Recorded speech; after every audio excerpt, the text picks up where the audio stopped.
earthquake in prison.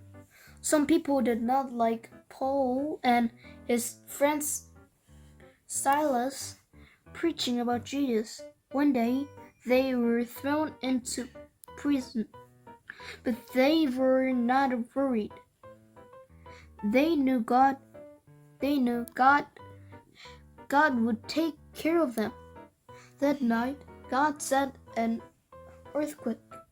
It shook so hard that all the prison doors opened up and all the prisoners' chains fell off.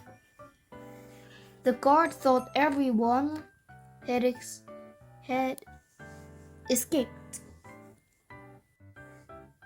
He was terrified.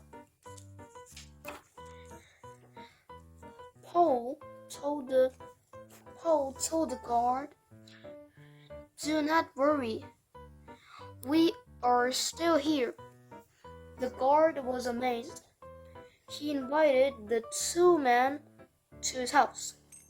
The guard and his family learned about Jesus and decided to follow him.